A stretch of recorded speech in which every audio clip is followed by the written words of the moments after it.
ఒక అవగాహన కలిగిన వ్యక్తులం తర్వాతి తరానికి ఈనాడు మనకి ఇంత కసి ఉన్నా మనం ఇంత ఇబ్బందులు ఎదుర్కొంటున్నాం.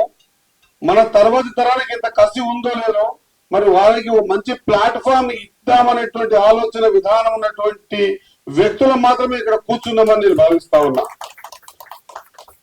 నిజంగా చెప్పాలంటే ఏదో సీనియర్ మాట్లాడుతూ ఉండే నిజంగా ఇప్పుడు కాకపోతే ఇంకెప్పుడు కాదు.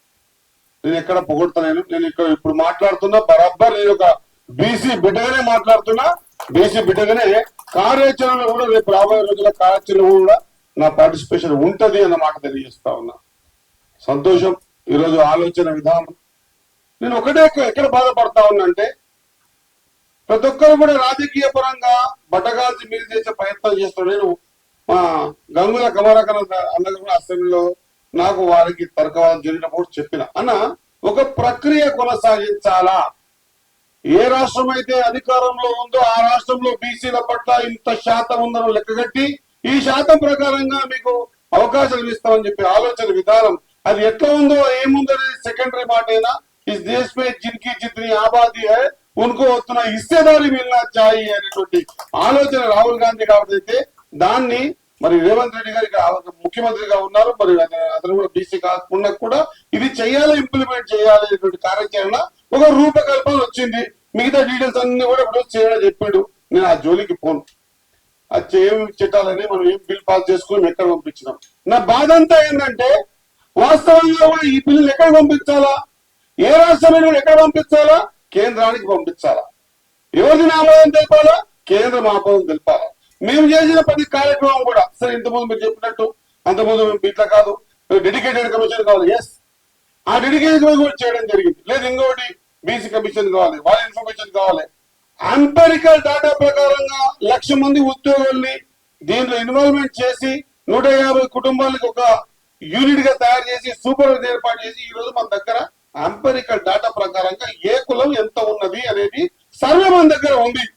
ఆ సర్వే బేసిస్ రేపు పొద్దుగా చట్టసభలో కూడా ఈ అవకాశం రావాలనుకున్నప్పుడు స్థానిక సంస్థల్లో విద్యా ఉద్యోగాల్లో కూడా కావాలనే ఒక కాన్సెప్ట్ తో తీసుకున్న ప్రయత్నం మరి ఆలోచన విధానాన్ని ఇంప్లిమెంట్ చేసే సందర్భంలో ఈ రోజు నేను అనుకుంటున్న ఈ మీటింగ్ ద్వారా మాకు తెలియాల్సింది కూడా ఏంటంటే ఇంకా ఏం చేద్దాం.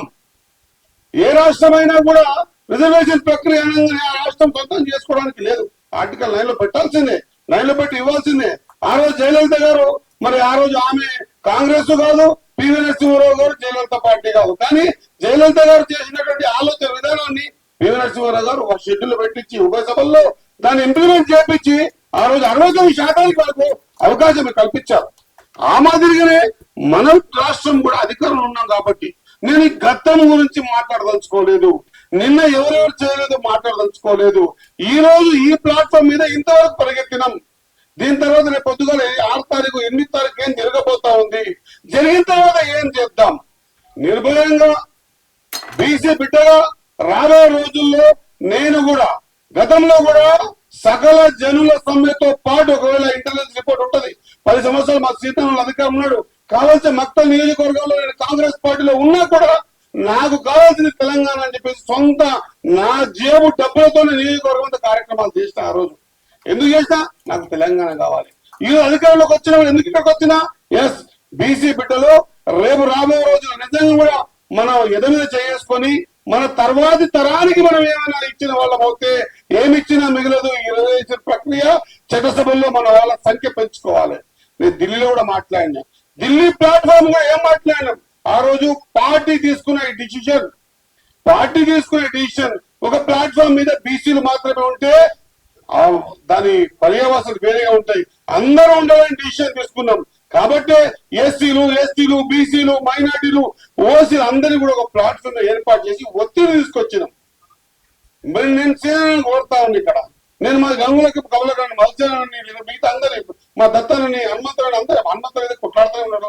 మా కృష్ణయ్యను కోరుతా ఉన్నా కార్యాచరణ ఇది ప్లాట్ఫామ్ బిల్డప్ చేయకపోతే మనం ఎప్పుడైనా కూడా సెంట్రల్ గవర్నమెంట్ సెంట్రల్ లో ఉన్నటువంటి అధికార పార్టీ ఏదైనా కూడా మీ రాష్ట్రానికి మేము 52% ఇస్తామని ఎక్కడ అనదు. మనము నిర్మాణం చేసుకున్నదాన్ని యాక్సెప్ట్ చేయమని మనమందరం కలిసి కూడా ఫోర్స్ చేయాల్సిన అవసరం ఉన్నది. కాబట్టి ఖచ్చితంగా మీరు అన్నట్టు మేమే కొట్లాడినాం బహిర్గతంగా. దీని దాపరికం ఏమున్నది? 47% రిజర్వేషన్ ఇస్తామని చెప్పినాం. ఈ ప్లాట్ఫామ్ మీద ఆ ప్లాట్ఫామ్ మీద ఢిల్లీలో కూడా చెప్పినాం. అది కట్టుబడి ఉందాం. పార్టీల ప్రకారం ఇస్తే రేపు నిలబడ్డప్పుడు కొంత మా ఓసీ నిలబడ్డప్పుడు కొంత రాజకీయ అడ్డుటైతే బీసీ బిడ్డలకు అన్యాయం జరుగుతుంది. కాబట్టి ఖచ్చితంగా ఖచ్చితంగా చట్టం ప్రకారం వస్తేనే గెలిచింది ఎవరైనా సరే బీసీ బిడ్డనే. కాబట్టి ఆ బీసీ బిడ్డ కోసం మనం పోరాటం చేద్దామనేటువంటి ఆలోచనతో ముందుకు వచ్చినాం. కాబట్టి నేను మీ అందరూ రిక్వెస్ట్ చేస్తా ఉన్నా. ఎస్, అధికారంలో ఉన్నటువంటి కాంగ్రెస్ పార్టీ ఈ రాష్ట్రంలో ఈ ప్లాట్ఫామ్ ప్రకారంగా ఎక్కడ కూడా వెనక్కి తగ్గలే. ఇది ఒక్కసారి గ్రహించాల్సిందిగా కోరుతా ఉన్నా. దయచేసి మంచి ఉండొచ్చు, చెడు ఉండొచ్చు. చెడుని మీ చోలో చెప్పండి, మంచి ఉంటే బహిర్గతంగా చెప్పండి, లేదా మాకు సజెషన్స్ ఇవ్వండి. మేము ఏం చేయాలి, ఇంకా ఏం కార్యాచరణ తీసుకోవాలి, ఎట్లా ముందుకు పోవాలి అన్న మీరు తప్పు మీరు చెప్పారు కదా. నిజంగా డెడికేషన్ కమిషన్ చెప్పగానే ఆ డెడికేషన్ కమిషన్ కూడా వేయడం జరిగింది. బీసీ కమిషన్ లేకపోతే తీసుకోమంటే బీసీ కమిషన్ ద్వారా తీసుకున్నాం.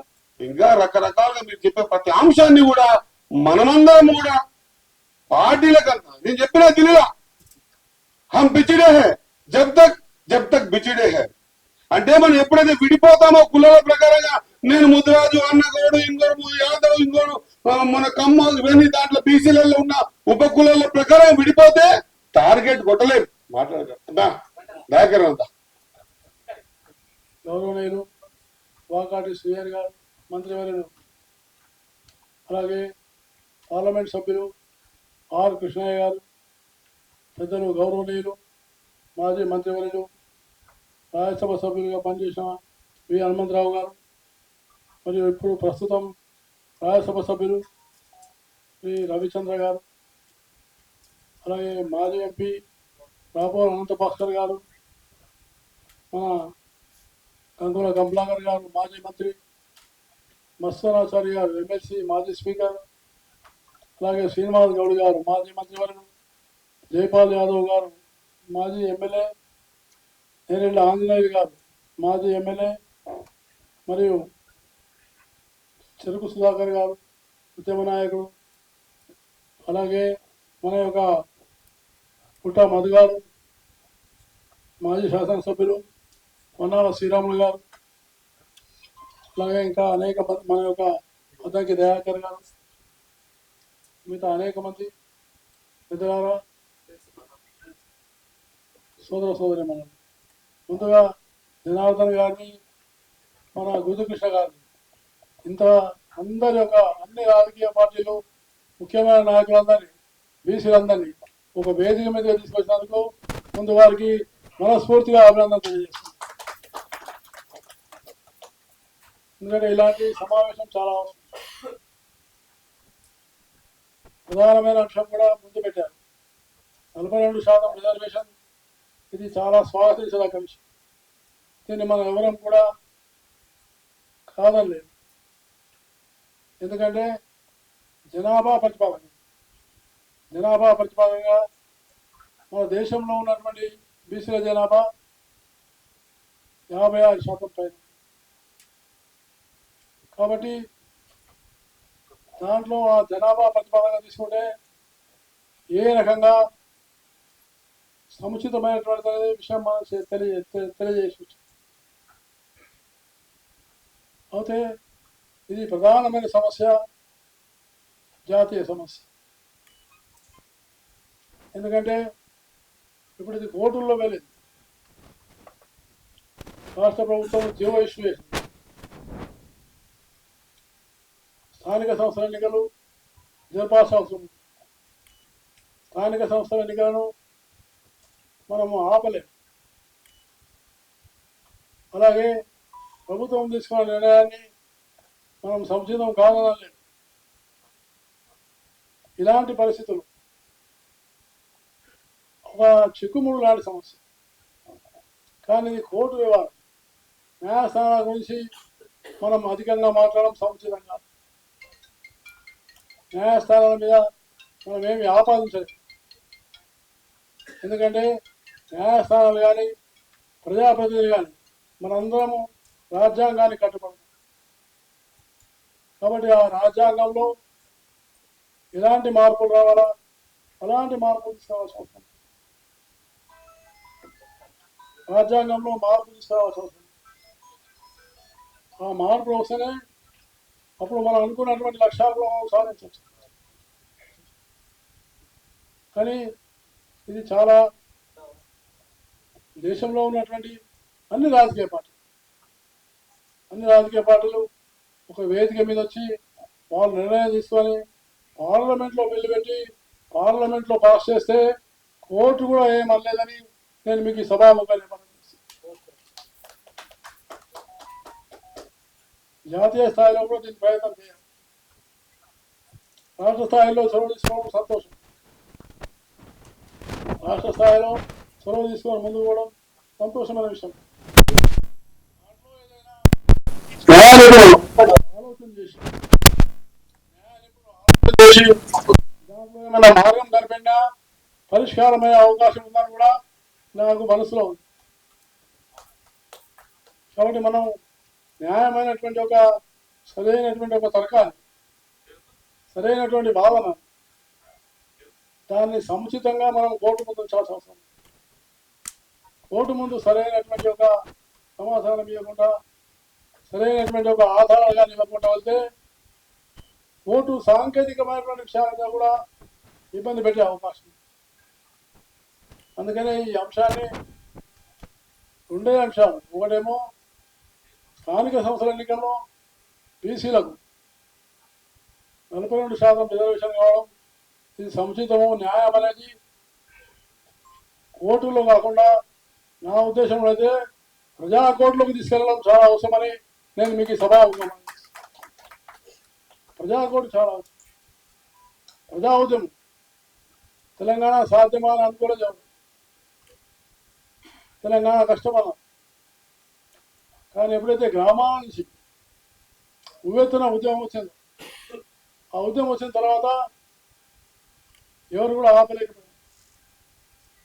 ఎవరు తీసుకొచ్చారు ఎట్లా తీసుకొచ్చినారు అది తర్వాత చరిత్ర. కానీ ఆ ప్రజా ఉద్యమం వచ్చింది. బట్ ఆ ప్రజా ఉద్యమం ద్వారానే అంత జటిలమైనటువంటి సమస్యను పరిష్కారం చేయగలిగాం. కాబట్టి నా మనసులో ఉన్నటువంటి ఒకటి మనం ఎప్పుడైనా శాంతియుతమైన మార్గంలో ఉన్నాం. శాంతియుతమైన మార్గంలో కేవలం ఒక ఆవేశంతో పోతే లాభం లేదు.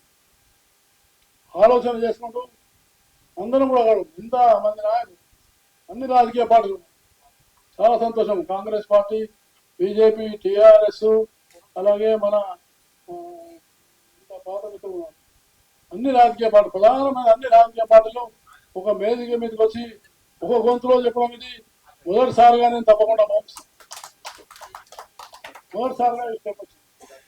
ఇది శుభ పరిణామం, చాలా మంచి పరిణామం.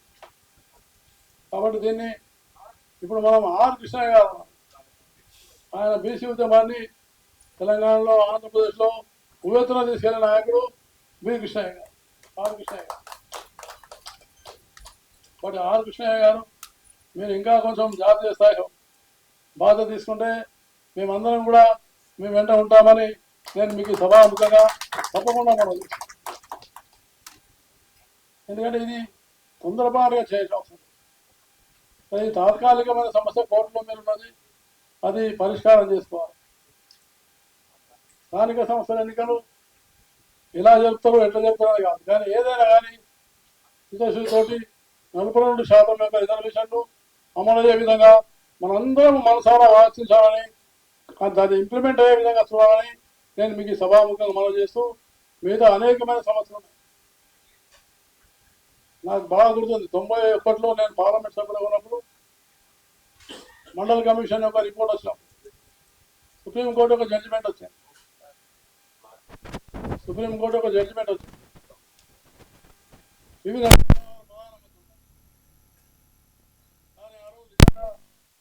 మొదటిసారి 27% రిజర్వేషన్లు మొదటిసారి భారతదేశ చరిత్రలో ఉద్యోగాల్లో విద్యా దీంట్లో అవకాశం కల్పించాలన్నప్పుడు దాంట్లో కొంతమంది సభ్యులు రాజకీయ రిజర్వేషన్లు ఎందుకు రాకూడదని చెప్పారు. కాబట్టి ఆ విషయం కూడా ఉంది. ఎట్లయితే మనం స్థానిక సంస్థల్లో రిజర్వేషన్ కోరుతున్నామో అట్లానే నేను మనసారా కోరుతున్నాను, మన యొక్క అసెంబ్లీ పార్లమెంట్లో కూడా దీన్ని వర్తించజేసే విధంగా చేసుకోవాలని నేను మీకు స్థానిక సంస్థల ఎన్నికలతో తప్పకుండా వస్తాం. కొన్ని రాష్ట్రాలు 50% కంటే ఇంకా వెళ్ళాయి. అది ఎట్లా ఉంది 6 షెడ్యూల్ ఏందని చర్చ తర్వాత విషయం. కానీ అతి ప్రధానమైన సమస్య రిజర్వేషన్లు చాలా ఇప్పటికి కూడా గ్రామాలలో కానీ వేరే చోట్ల కానీ సామాజిక అసమానత ఉన్నది. బీసీల పట్ల ఏ గౌరవం అయితే ఉండాలి ఆ గౌరవం ఇంకా స్వాభిమానంగా రావాల్సి వస్తుంది. దానికి ప్రధానమైన కారణం విద్య అని నేను భావిస్తాను. అందుకనే మనం తప్పకుండా అందరం కూడా కృషి చేయాలి. విద్య అనేది మన బీసీ వర్గాల్లో అత్యధికంగా తీసుకెళ్ళాలి. ఎక్కువ మంది మనం చదువుకుంటే మనం వద్దన్నా అందరం ఎక్కిస్తారని నేను మీకు సభాముగా మనం చేస్తాను. అందుకనే మనం విద్యకు చాలా ప్రాముఖ్యత ఇచ్చి ఈ వర్గాలలో విద్యను చాలా ముందుకు తీసుకెళ్దామని నేను మనసారా ఆకాంక్షిస్తూ, మిత్రులు జనార్దన్ గారు, గురుకృష్ణ గారు ఇంత మంచి ఇనిషియేటివ్ తీసుకోవాలి. మమ్మల్ని అందరినీ ఆహ్వానించి మమ్మల్ని సత్కరించి మమ్మల్ని ఒక వేదిక మీద తీసుకురావడం వారికి చాలా ధన్యవాదాలు తెలియజేస్తూ సెలవు తీసుకుంటాను. జై హింద్. రేపు అన్ని జిల్లా కేంద్రాలలో ర్యాలీలు చేయాలని చెప్పి మనం అందరం కూడా పిలుపునిస్తే ఎవరి ఏరియాలో వాళ్ళు మనం పాటించుకోవడానికి అవకాశం ఉంటది. ఎల్లుండి తెలంగాణ రాష్ట్ర బంధు కూడా పిలుపునిద్దాం. ఒక్కసారి తెలంగాణ రాష్ట్ర బంధు విజయవంతమైతే రాష్ట్ర ప్రభుత్వం, రాష్ట్ర ప్రజలు, కేంద్ర ప్రభుత్వం కూడా స్పందించి సానుకూలంగా నిర్ణయం తీసుకునే అవకాశం ఉంటది. కాబట్టి ఆ దిశగా మన కార్యాచరణ ప్రకటించుకున్న దయచేసి ఆగం ఏం కాదు, ఒక ప్రతిపాదన మాత్రమే చర్చ జరుగుతుంది. చెప్పండి. రాష్ట్రంలో భారతదేశ ఉద్యమాలలో బీసీ ఉద్యమాలకు సంబంధించి ఈ సమావేశం ఒక టర్నింగ్ పాయింట్ కావాలి. దయచేసి ఉద్యమ చైతన్యం తగ్గించకుండా దీన్ని ముందుకు తీసుకుపోవడం కోసం మనం అందరం తెలంగాణ ఉద్యమాన్ని స్ఫూర్తిగా తీసుకొని ఎట్లా ముందుకు తీసుకుపోదామని ఆలోచించాలి. కానీ వేరు కారణాల వల్ల, చిన్న కారణాల వల్ల వాయిదా వేసుకుంటూ పోతే ఈ చర్చలు కొనసాగుతాయి కానీ లక్ష్యాన్ని సాధించలేము. లక్ష్యాన్ని సాధించాలంటే పోరాటాలు తీవ్రతరం చేయాలి, కార్యక్రమాలు విజయవంతం చేయాలి, ప్రజలకు మనం పిలుపునిద్దాము. దాన్ని విజయవంతం చేసుకోవడం కోసం మనం అందరం ఏం చేద్దామనేది మాట్లాడుకుందాం. కానీ మళ్ళా వాయిదాలు వేసుకుంటూ పోతే ఇప్పుడు 50 సంవత్సరాలు అయితే కృష్ణల నాయకత్వంలో పోరాటాలు జరుగుతున్నాయి. కృష్ణాలు చేసిన పోరాటాల ఫలితంగా రాష్ట్ర ప్రభుత్వం స్పందించింది, రేవంత్ రెడ్డి స్పందించిండు, జీవో తీసుకొచ్చిండు. రాహుల్ గాంధీ ఆదేశాల మేరకు కృష్ణల పోరాటాల ఫలితంగా రాష్ట్ర ముఖ్యమంత్రి కూడా స్పందించి అసెంబ్లీలో తీర్మానం చేసిండ్రు. అన్ని పార్టీల నాయకులు దానికి మద్దతు చేసిండ్రు. ఎంపీలు, రాష్ట్ర అసెంబ్లీలో ఉన్నటువంటి ఎమ్మెల్యేలు, ఎమ్మెల్సీ అందరూ కూడా దానికి మద్దతు చేసిండ్రు, బేషరతుగా మద్దతు చేసిండ్రు. దాంట్లో ఎవరు కూడా విభజించలేదు. అంటే రాష్ట్ర అసెంబ్లీ దీనికి సానుకూలంగా ఉన్నది 100%. అదే మరి బీసీ అందరూ 100% సానుకూలంగా ఉన్నారు. దీన్ని ఆధారం చేసుకుని ఎట్లా ముందుకు తీసుకుపోదాం అనేది మనం ఆలోచిద్దాం. దయచేసి పాజిటివ్ గా ఆలోచించాలి. బండారు దత్తాత్రేయ గారు, ఈ సమావేశం ఏర్పరిచినటువంటి కృష్ణయ్య గారు, అదే విధంగా మా శ్రీహరి గారు, మంత్రి గారు, మాజీ మంత్రి శ్రీనివాస్ గౌడ్ గారు, అదే విధంగా మరి కమలాకర్రావు గారు మాజీ మంత్రి, అదే విధంగా రవిచందర్ గారు ఎంపీ, మాజీ ఎంపీలు, మాజీ ఎమ్మెల్యేలు చాలా మంది ఉన్నారు. ముఖ్యంగా ఎన్నో రోజుల నుంచి విద్యార్థులలో, బీసీ సంఘాలలో రోజు పేపర్లో చూస్తే బీసీ మీటింగే వస్తుంది. అందరికీ పేరు నా హృదయపూర్వక ధన్యవాదాలు. నేను ఇప్పుడు మాట్లాడే వ్యక్తులు అందరి ఆలోచన, మంత్రి ఆలోచన గాని, అదే విధంగా బండారు దత్తాత్రేయ ఆలోచన, మా సత్యనారాయణ ఆలోచన కూడా మాకు నచ్చింది. ఎందుకంటే ఇప్పుడు తొవ్వే కార్యక్రమం అవుతున్నా బాబు, చౌతి ఏడేసిన గోకలు అన్నీ ఉంటుంది. ఏదో ఒక 42 గతంలో ఏమైంది, తెలంగాణ మూమెంట్ ఏది ఖమ్మంలో కొత్తగూడెంలో మొదలైందా లేదా, చినుకు చేసి ఆఖరుకు తెలంగాణ ఉద్యమం పెరిగింది. ఇది స్టాప్. ఇవాళ మనం ఏం చేయాలి? ఇవాళ కొందరు మనం బడుగు బలైన వర్గాలు పైకి రావద్దని కోర్టులో కేసు వేసేసి, అరే మీరు 10% నరేంద్ర మోడీ ఏదైతే ఈడబ్ల్యూఎస్ పడితే మేము ఒక్క మాట మాట్లాడతాం. ఎస్, వాళ్ళ దాంట్లో కూడా పేద కోర్టుకు పోలే. వాళ్ళు ఎందుకు పోతున్నారంటే వీళ్ళందరికన్నా ముందుకు పోతారు అని ఏడైనా ఒక లిటిగేషన్ పెట్టారు. రాష్ట్ర ప్రభుత్వం ఉన్న చేతిలో ఆర్డినెన్స్ తీసారు, జీవో తీసారు. ఇక దాని మీద ఏం చేస్తామని కాదు. రేపు 8 నాడు ఏది వాళ్ళ డిసిషన్ ఉన్నది. అందు గురించి 6th నాడు అన్ని రాజకీయాల అతీతంగా అందరం ఇంప్లీడ్ అయినా తెలియాలని అమ్మ మార్చారు. వాళ్ళు ఏమంటున్నారు, 130 కులాలు ఉన్నాయి, ఇలా నడొక్కటి కావాలా, వీళ్ళ దాంట్లో యూనిట్ సగలైనంత మంగళైనంత గౌడు అయితే లేదు తెలవాలి. కనుక మనం అందరం యూనిటీ ఉన్నదని చెప్పడానికి ఇంప్లీడ్ కావాలి. అప్పుడే ఏది జ్యుడిషియరీ కూడా ఆలోచించండి. ఎందుకంటే తరాల నుంచి చూస్తున్న ఏ జ్యుడిషియరీ కూడా ఏది బీహార్లో వెళ్తే తీసేసాడు. కానీ తమిళనాడులో 69% ఉంటలేక మనం 42 ఇష్టం ఎందుకు వద్దంటున్నారు. అదే పాయింట్. దాని మీద మనం ఉద్యమం తీద్దాం. నేను అనేది ఇక బాటవాడికి బాగా తగ్గట్టు ఇందిరా పార్క్ లేకుండా చెప్తారు. మొత్తం ఈ ఎన్ని రోజులు కూర్చుంటారు ఇట్లా. ఇక వద్దు, మనం ఇక రోడ్ల మీదకే రావాలి. ఎన్ని రోజులు అని ఇట్లా కూర్చుంటాం చెప్పు.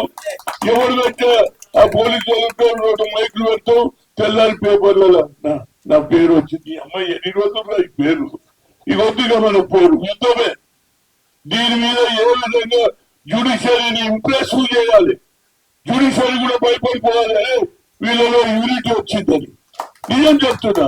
ఇక ఎప్పుడో నేనేదో కాంగ్రెస్ పార్టీ అని కాదు, రాహుల్ గాంధీకి వచ్చిన ఒక ఆలోచన, కన్యాకుమారి నుంచి కాశ్మీర్ వల్ల we come to the power, we conduct caste wise census అని కూడా దాంతో పాటు జిత్తిన హిస్సేదారి వృత్తి భాగీదారి ఎక్స్లో బాబు. మా ప్రియాంక ఏమన్నది, ఈబీసీ అంటే నేను డౌట్ పడ్డా ఇల్లు ఎక్స్ట్రీమ్ బ్యాక్వర్డ్, కింద ఉన్న సాగులోడు బంగళోడు రైతులోడు అందరి పైకి రావాలండి. కనుక ఒక మంచి అవకాశం వచ్చింది. దీన్ని ఏ విధంగా అటు కోర్టు ఇటు రోడ్ల మీద కూడా పడాలి. ఇక యుద్ధం చేస్తాం. ఇక ఇప్పుడు రాకపోతే ఇక రాదు. ఆర్ కృష్ణ ముసలి కృష్ణ పార్కే ఇక నువ్వు ఢిల్లీ పోయాలి, ఈడనే లేదు. కనుక ఒక ఉద్యమం తయారు చేయండి. రేపు అందరూ కూడా ఇంప్లీడ్ కావాలని చెప్తున్నాను. రేపు 6వ తేదీ ఉన్నది. రేపు కోర్టు ఏం ఓపెన్ అవుతుంది, అందరం వేస్తాం. నేను కూడా వేస్తాం, అందరం వేస్తాం.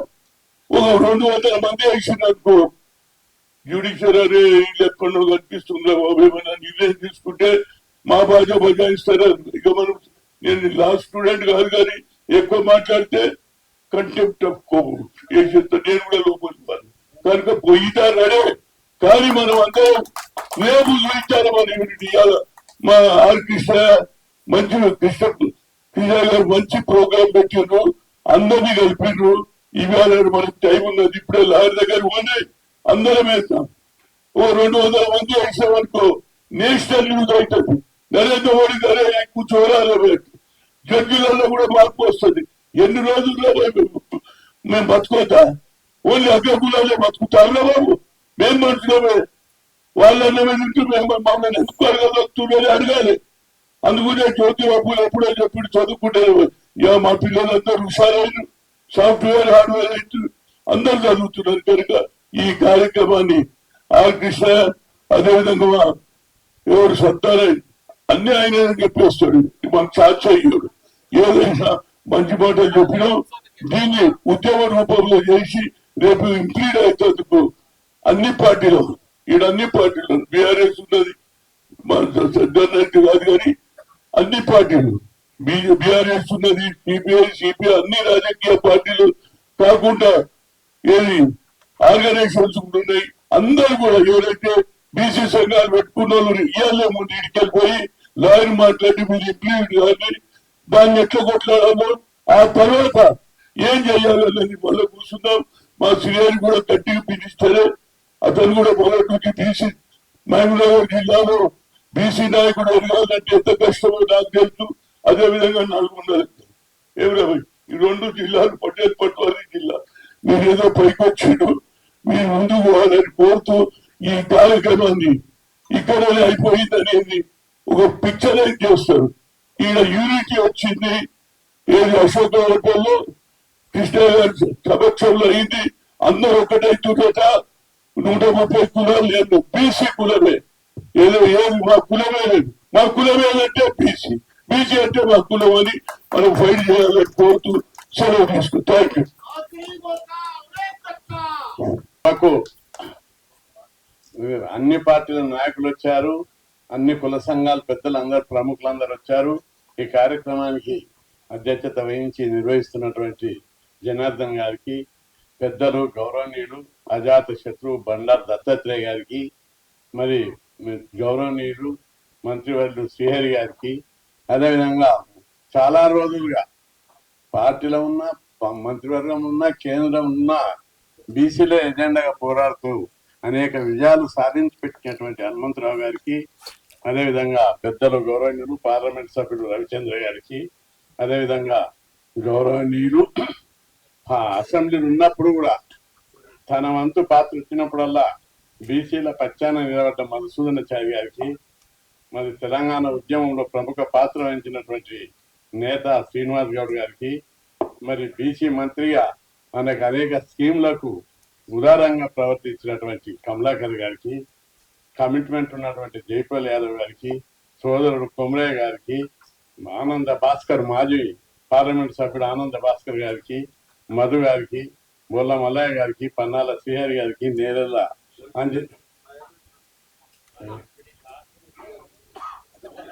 అచ్చా మధు గారికి చెప్పిన అద్దంకి దయాకర్ గారికి, పల్లె రవికుమార్ గారికి, వివిధ కుల సంఘాల నేతలకు, చెరుకు సదాకర్ చెప్పిన అంటే స్పీడ్ చెప్పుకుంటాం కదా కానీ వినిపిస్తలేవు. పెద్దలందరికీ పేరు పేరున నా యొక్క హృదయపూర్వక నమస్కారం. అందరు కూడా కమిట్మెంట్ తోటి పట్టుదలతో ఉన్నారు. అందుకు మీ అందరికి ధన్యవాదాలు తెలుపుతూ, ప్రధానంగా ఈరోజు మన ముందుకు ఇష్యూ వచ్చింది. ప్రజలలో బీసీ వాదం బలంగా ఉంది.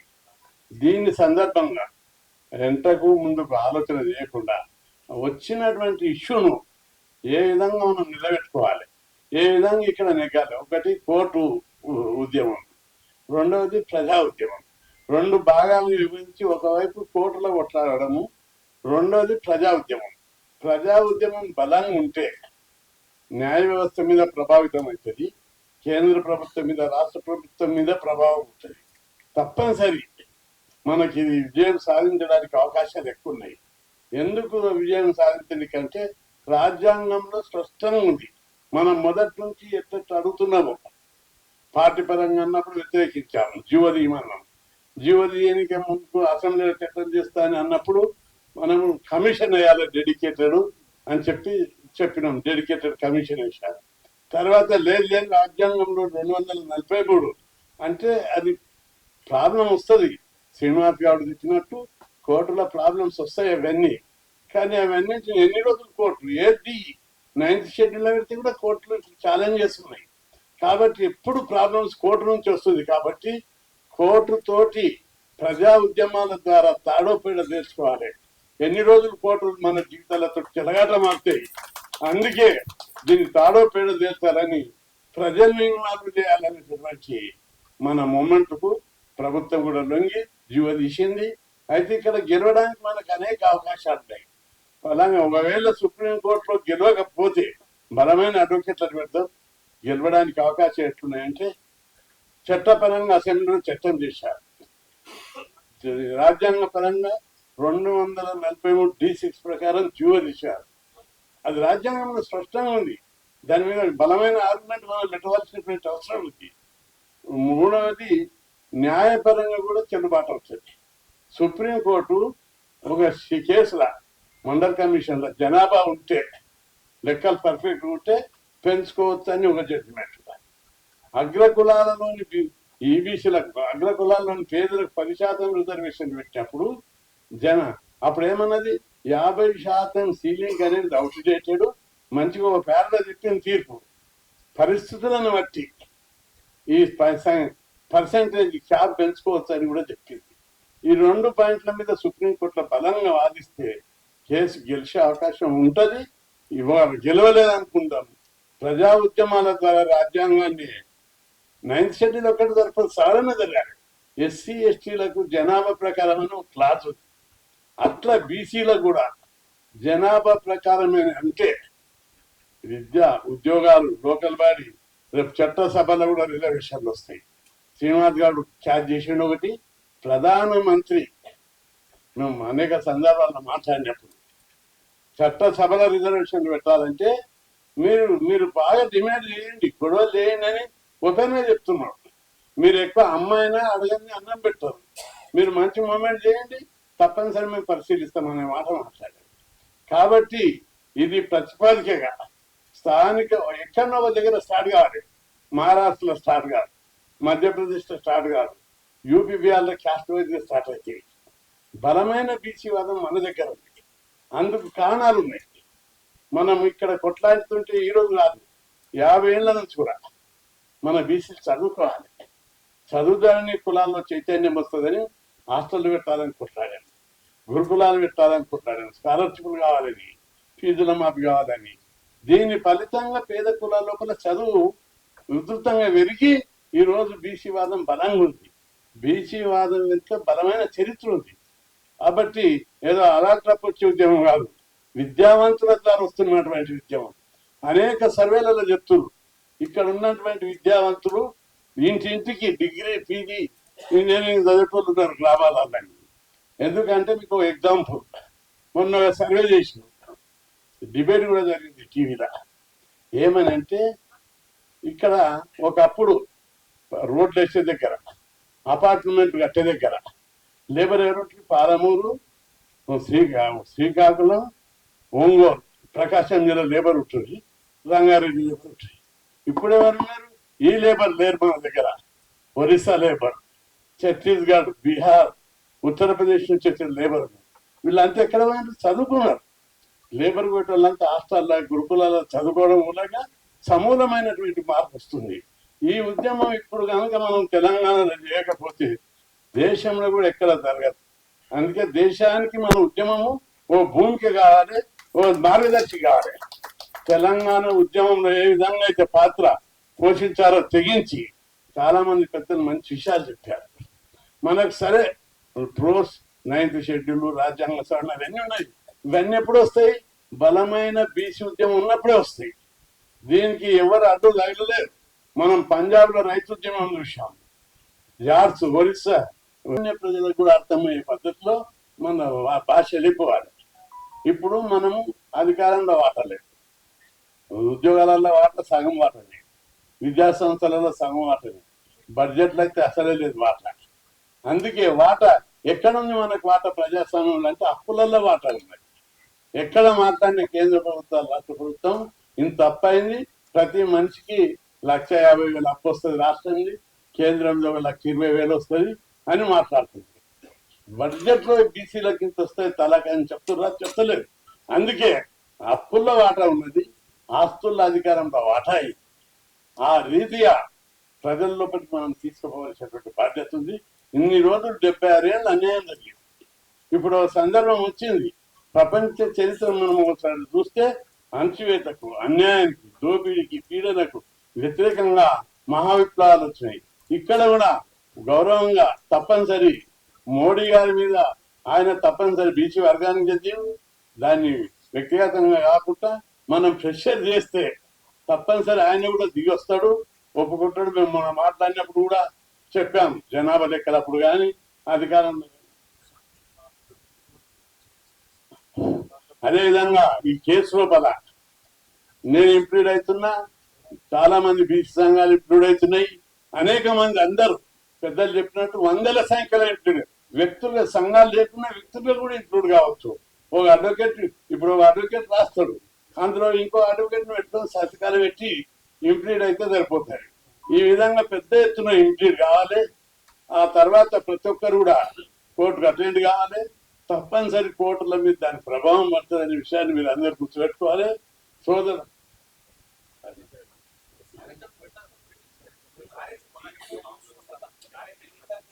దృష్టిలో సంధికాలం, బహుశా ఇక్కడ ఉన్నటువంటి పెద్దలందరం సుదీర్ఘ కాలం పాటు రాజకీయాల్లో అనేక ఆటుపోట్లను, అనేక అవరోధాలను, అనేక ప్రతికూల పరిస్థితులను ఎదుర్కొని రాజకీయ జీవితాన్ని గడుపుతున్నటువంటి వాళ్ళం. రాజకీయాల్లో ఎదిగేటువంటి క్రమంలో మన చుట్టూ ఉన్నటువంటి సమాజంతో పాటు ప్రపంచ స్థితిగతులను కూడా కాస్త అర్థం చేసుకుని రాజకీయాల్లో వ్యక్తులుగా కాపాడబడుతూ కొనసాగుతున్నటువంటి వాళ్ళం. మరి ఆర్ కృష్ణ అన్న చెప్పాలి, నాకైతే చదువుకున్నప్పుడల్లా డౌట్, ప్రపంచంలో ఎక్కడైనా మెజార్టీల ఆధిపత్యం ఉంటది, అధికారం ఉంటది, కానీ మెజార్టీలకు ఆధిపత్యం అధికారం లేకుండా అవమానాలకు పాలవుతున్నటువంటి దేశం కానీ ఏదైనా ఉన్నది అని అంటే అది భారతదేశం అనేటువంటి విషయాన్ని మనం చేస్తా ఉన్నాం. ఇవాళ ఇక్కడ మనమందరం నిజంగా కొండంత అవుతే ఏం చేయాలి, ఆ స్థాయిలో పట్టాలి. మరి కొండను తవ్వినట్టు చేసి 42% రిజర్వేషన్లలో న్యాయం జరగాలనేటువంటి నినాదాన్ని కూడా నిలబెట్టుకోలేనటువంటి అచేతన దీన స్థితిలో మనం ఉండడాన్ని చరిత్ర క్షమించదు అనేటువంటి విషయాన్ని మనం చేస్తా ఉన్నాం. ఆర్ కృష్ణయ్య గారు వారు మనందరికీ స్ఫూర్తి. ఆర్ కృష్ణయ్య గారు బీసీల కోసం, విద్యార్థుల విద్యా విషయమైనటువంటి హక్కుల కోసం, వాళ్ళ చదువు కోసం పోరాటాలు చేయనప్పుడు ఆర్ కృష్ణయ్య గారు లాంటి మహానుభావుడు రాకముందు ఆ తరం పిల్లలంతా వాళ్ళ నాయనలు ఏ దొర దగ్గరనో ఇట్టు చేస్తే వాళ్ళ దగ్గర వాళ్ళకు తోడుగా జీవితాన్ని జరిపినటువంటి స్థితిగతుల్ని మనం చూసాం. మరి ఆ రోజు కొందరి ఆధిపత్యం మన మీద నడిచింది అంటే అర్థం ఉన్నది, కానీ ఇవాళ అన్ని రకాల చైతన్యవంతులమైన మనం ప్రతి ఇంట్లో చదువుకున్నటువంటి వాళ్ళ ఉన్నాం. ప్రతి ఇంట్లో అన్ని విధాలుగా వ్యవస్థ గురించి చర్చించగలిగినటువంటి చైతన్యంలో ఉన్నటువంటి మనం ఈ రోజు ఈ దేశంలో రాజ్యాధికారం మాది, ఈ దేశంలో మేము ఇచ్చే వాళ్ళమే తప్ప పుంజుకునే వాళ్ళం కాదు అనేటువంటి శక్తి ప్రదర్శన చేయాల్సినటువంటి మనం మాకు 42% రిజర్వేషన్లు ఇవ్వండి. ఇది హర్షించదగినటువంటి పరిణామం, బాధాకరమైనటువంటి విషయం కూడా.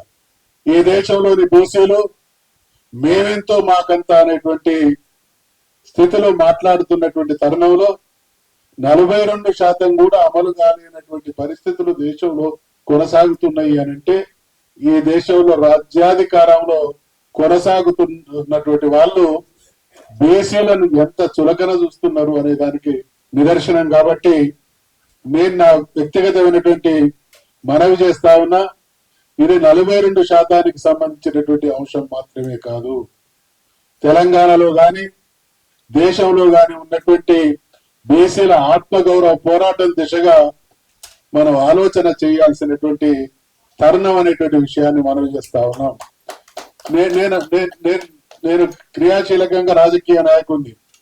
42-43 సంవత్సరాల్లో జరిగినటువంటి కుట్రలు ఈ దేశంలో బీసీలు ఏ రోజు కూడా 2వ తరగతి పౌరులుగానే బతకాల్సినటువంటి పరిస్థితి. ఆర్ కృష్ణయ్య గారికి తెలుసు, ఇక్కడ ఉన్నటువంటి దయాకర్ గారికి తెలుసు, మా అంజనేయులకు తెలుసు, మా శ్రీనుకు తెలుసు, మా కమలాకర్కి తెలుసు. మేము రాజకీయాల్లోకి వచ్చినటువంటి అంటే అన్నా శ్రీరాములు అన్న నేను తప్పు మాట్లాడితే మన్నించాలి. దేశానికి రాజ్యాది స్వాతంత్రం వచ్చిన తర్వాత ఏ వర్గాలైతే అప్పటి వరకు రకరకాల రాజుల పేరిట, భూస్వాముల పేరిట, జమీందారుల పేరిట కొనసాగిల్లో రాజ్యాధికారంలో కూడా వాళ్ళే ముందున్నారు. ఈ దేశంలో బీసీలు సృష్టించినటువంటి సంపద అంతా వాళ్ళ హక్కు భుక్తం చేసుకున్నారు. నేను ఆ రికార్డు మాట్లాడుతా ఉన్నాను.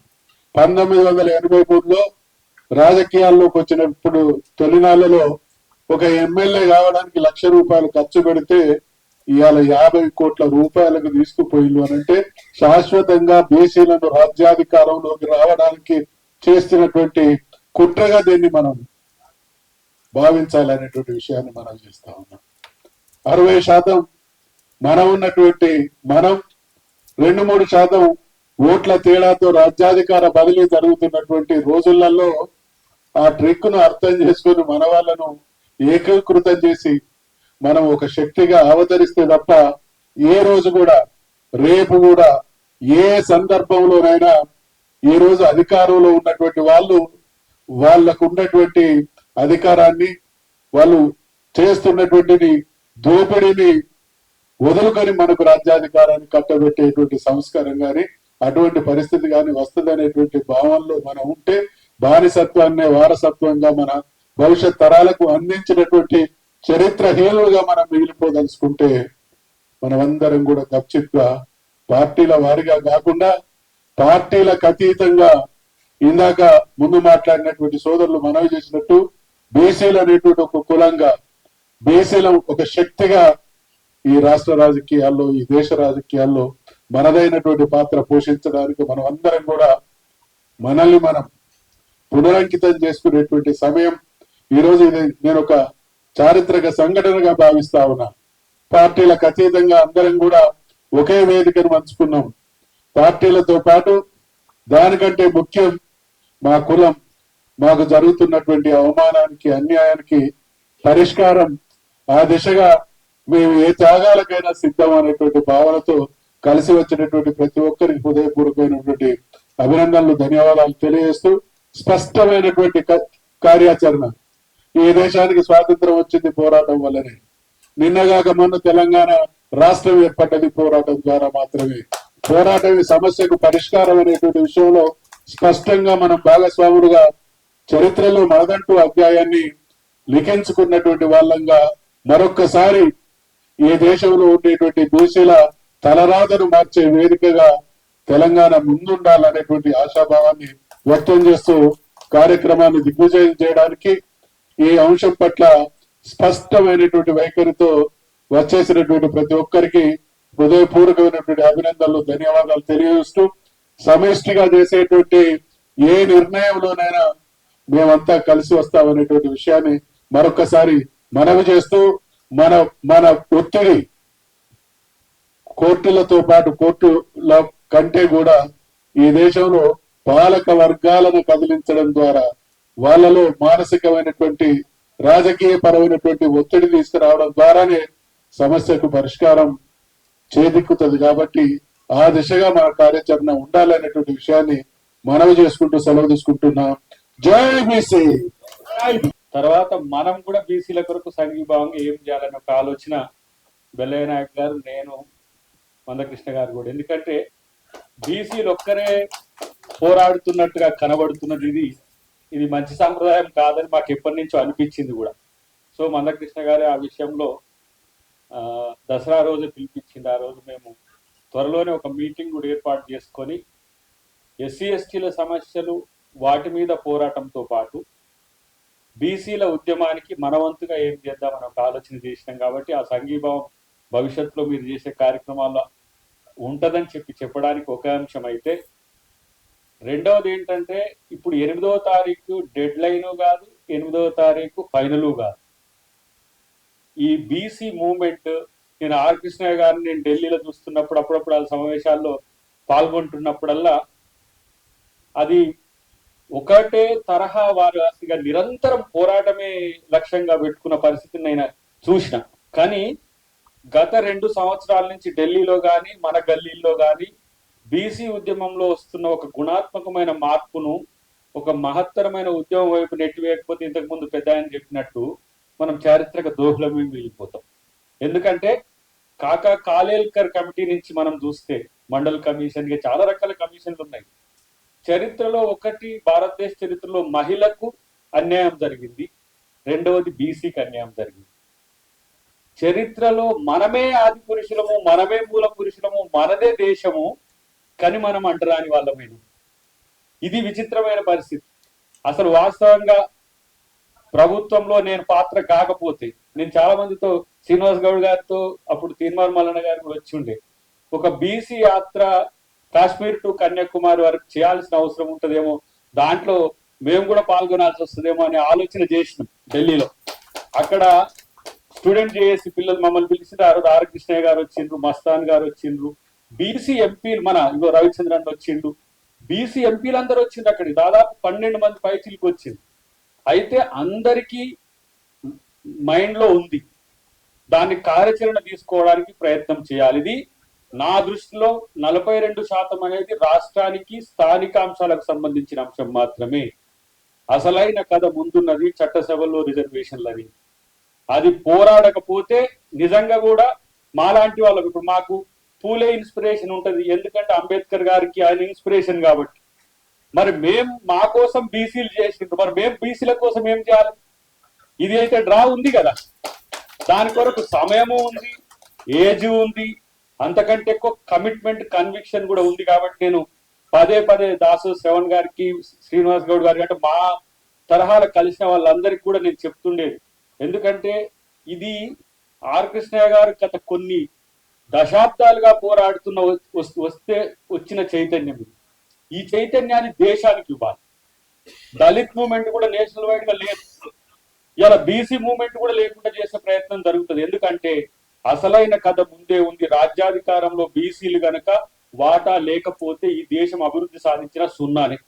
నేను చెప్తున్నా, ఇప్పుడు ఈ 75 సంవత్సరాల తర్వాత అఫ్ కోర్స్ మోడీ గారు ఇలా ప్రధానమంత్రి కావచ్చు కాదు, కానీ బీసీ స్వీయ అధికార నిర్ణయం మేరకు ఈ రోజు జరిగే స్థితి రావాల్సిన అవసరం ఉంది. ఇది సోషల్ కంపల్షన్, ఎవరో తెచ్చింది కాదు.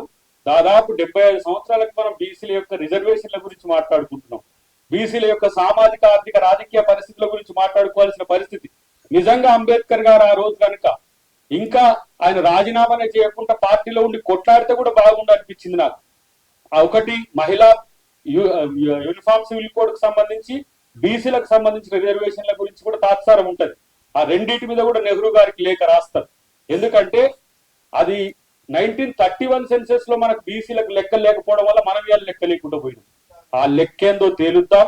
ఆ లెక్కలో మీ పోరాటంలో నేను కూడా మీ తమ్మునిగా మీతో ఉంటా అని చెప్పి తెలియజేస్తూ, ఎస్సీ ఎస్టీ సంఘాలను, నాట్ ఈవెన్ వ్యక్తులు కాకుండా సంఘాలను మన ఉద్యమానికి మమేకం చేద్దాం.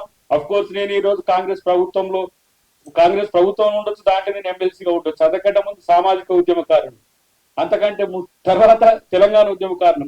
తెలంగాణ ఉద్యమ కాలంలో మనం అనుసరించిన విధానాలన్నింటినీ కూడా అవసరమైతే రేపు జాతీయ స్థాయిలో మీరు చేయడానికి ప్రయత్నం చేయాలని విజ్ఞప్తి చేస్తూ, దాంట్లో నేను భాగస్వామిని అయితేనని చెప్పి తెలియజేస్తూ, జై బీసీ, జై బీసీ, జై బీసీ, జై బీసీ, జై కూర్చున్నాం. కానీ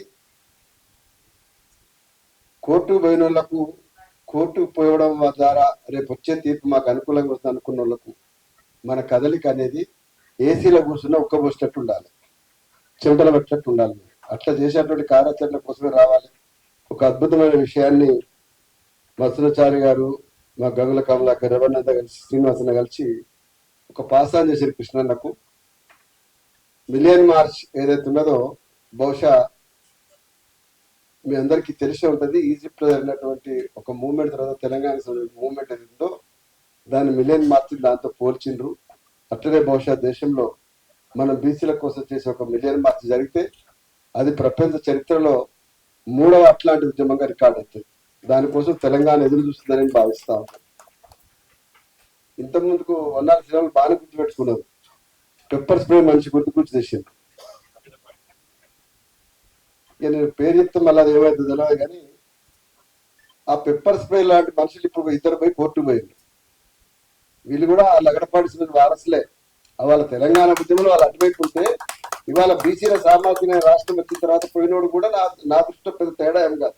పెప్పర్ స్ప్రే కంటే ఎక్కువ స్ప్రే జరగాలి. మరి మనం మాటల స్ప్రే జరుగుతా ఉంది కానీ కార్యాచరణ ఏం జరుగుతుంది. మనం టీవీలలో ఫోన్ చేసి నీ సంగతి చెప్తే వేడ తిరుగుతూ చూస్తూ ఉంటున్నాం. కానీ వాళ్ళు మాత్రం ఫార్చ్యూనర్ కాళ్ళలో బరాబరే తిరుగుతున్నారు. ఎందుకంటే వ్యవస్థ అంతా వాళ్ళకి అనుకూలంగా ఉంది కాబట్టి అట్లున్నది. మనం ఏ సీరులో కూర్చున్నా కూడా మనం ఉక్కపోస్తుంది. ఎన్ని సౌకర్యాలు ఉన్నా కూడా వాళ్ళు అట్లా తిరుగుతా ఉంటే కడుపులో తిప్పినట్టుగా అనిపిస్తాము. నాకు అన్నిటికంటే బాధ ఏంటంటే ఇంతమంది మొత్తం తెలంగాణ బీసీలలో ఎక్కువ పవర్ ఎంజాయ్ చేస్తున్నారు. మున్నూరు కాపని అంటారు కదా, ఈ పవర్ ఎంజాయ్ చేస్తున్నారు పట్టుకుని వాళ్ళు మున్నూరు కాపలు ఎట్లా బీసీలు ఉంటారంటే వీళ్ళు ఎట్లా నిమ్మలంగా ఉంటారు నాకు అర్థం. మేము అమ్మతో చెప్తాము, వాళ్ళు చెప్తున్నారు రావన్న వాడు అన్నదానికి అయితే ఎందుకంటే ఒక స్టాల్ వాట్ లాంటి హనుమంతరావు లాంటి నిజంగా మాట్లాడుకుంటే తుపాకిస్తే గ్యారెంటీ 10 మంది చంపేతారు హనుమంతారు. అట్లాంటి మంచి ఇట్లాంటి మంచి బీసీల కోసం ఇంత సుదీర్ఘ చరిత్ర ఉన్నాక ఆయన ఎట్లుంటాడు? నువ్వు మాట్లాడితే సహకారాన్ని మాట్లాడా, మంగళాన్ని మాట్లాడా, మోస్ట్ బీసీల గురించి మాట్లాడతా ఉన్నా. మోస్ట్ బీసీల గురించి అశోక్ ఓటర్ మేము తెచ్చుకుంటాం. నీకేం బాధ? బుట్టలో బుట్ట నీకేం బాధ?